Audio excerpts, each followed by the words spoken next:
welcome back to another episode of Teaching and Lifestyle in China. As a foreigner, a lot of African countries are complaining the fact that Chinese people are destroying their land. I'm Ghanaian, so let me speak for Ghanaians. A lot of Ghanaians are complaining that Chinese people are destroying their water bodies. They are mining gold on their land. But my point today is that who is giving these people license to mine on these lands?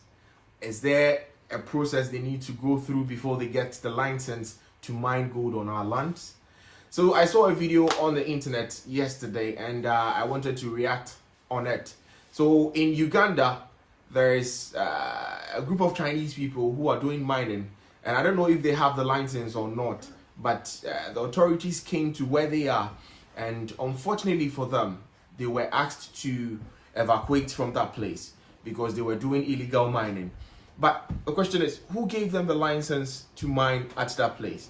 And you can see with the struggle from the authorities and the Chinese people, they didn't come with the police. That is so amazing. They never came with the police.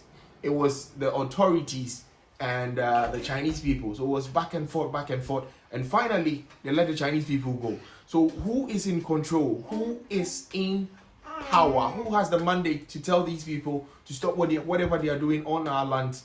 Destroying our water bodies and stuff.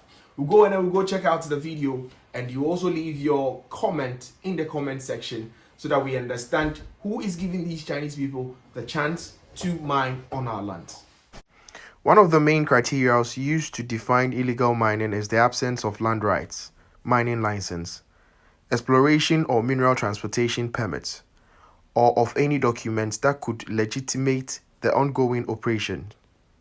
Illegal mining can be operated on the surface or underground. In most countries, underground mineral resources belongs to the state.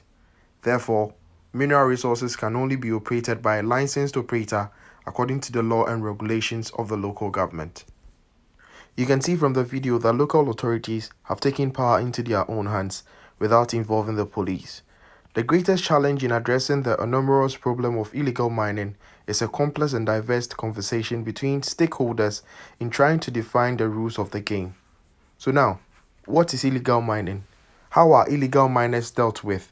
And more recently, defining how illegal mining should be made legal, and more so how to regulate their activities.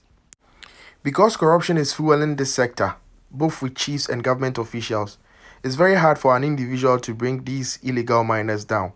Situations and effectively bringing down more powerful illegal miners in our country. The reality is that organized crimes in Africa is rampant. The number of cash in transit heists that have taken place this year alone demonstrates this perfectly. Quite recently, the Vice President of Zimbabwe gave a strong warning to illegal miners.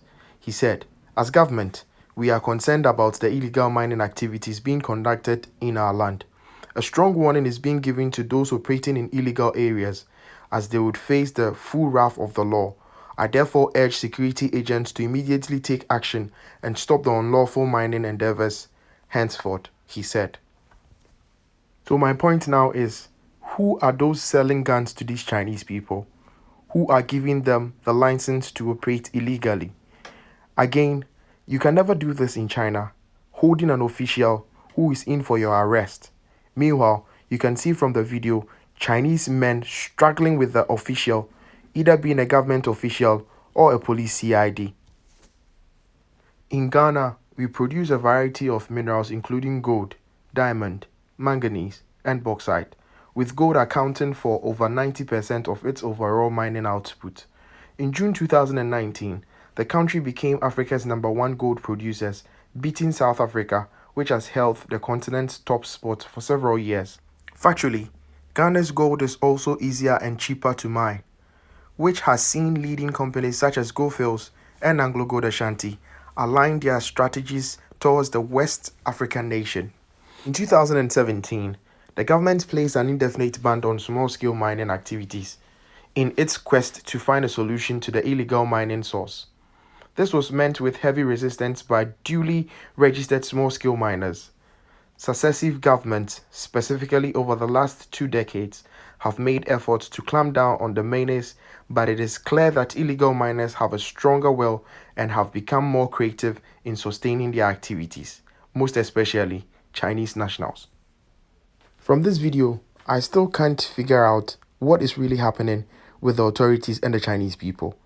I don't know if they are trying to resist arrest or it is that they didn't come with a license to arrest them, even though they are mining illegally. Most of us hit our chest and brag to can do all without a helping hand. But this time, it's rather getting worse. Two heads, they say, is normally better than one, if only the agreements are mutual and are benefiting both countries. Some decades ago, an illustrious son of Mother Ghana, then the Gold Coast, Dr. Kwame Nkrumah had a dream. A dream he fought with all that he had to make a reality.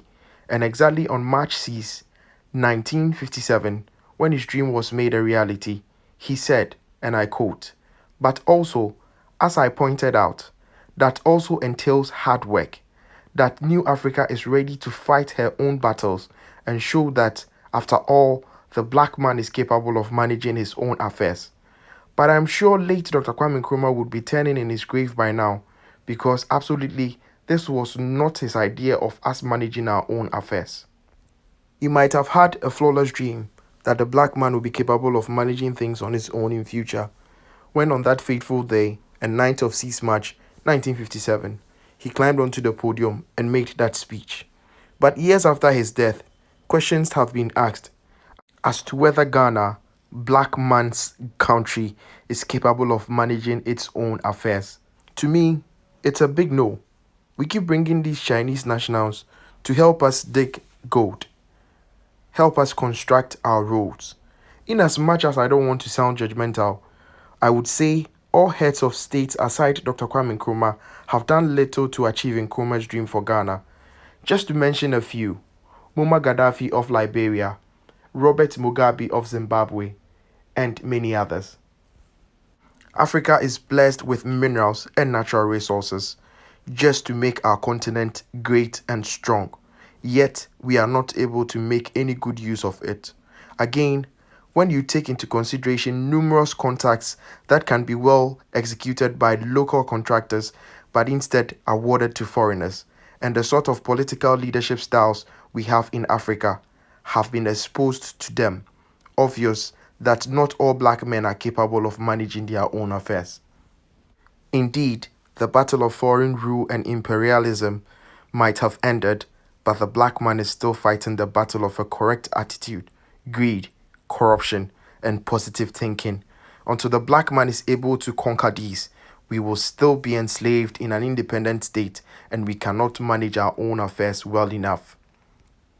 Right here in Ghana, Dunkwao, a Chinese person with a pop-action gun shot a Ghanaian national. Where has that story ended? Where is that story now? People in China will understand our cry. How difficult it is for a foreigner to own a shop.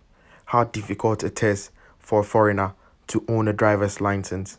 How difficult it is to get a Chinese citizenship, even though there are a lot of African countries who have crowned Chinese nationals as chiefs. Thousands, including many from China, are doing illegal mining in Africa, Ghana to be precise. But who is to be blamed? A lot of chiefs and a lot of government officials are involved with these Chinese people. Chinese people do not know where to go. There's Dunkwao, Ofeng, Obuasi, and all these places, Pristia, and all these places that these Chinese people go there to mine. They do not know these places. They have to be taken there by somebody, an official, a government official, or a chief that gives them the land to mine. So it's about time we do something about it. It's about time we stand up for ourselves. It's about time we let the people of China understand that what their CCTV portray about Africa, it's not like that. That's the video you just watched right there. It happened in Uganda. The Ugandan officials and the Chinese people who are doing illegal mining. Thanks for watching, and share to a friend so that a friend will also get the opportunity to watch. Don't forget to hit on the subscribe button and tell a friend to tell a friend that teaching and lifestyle in China is here to stay. Keep it.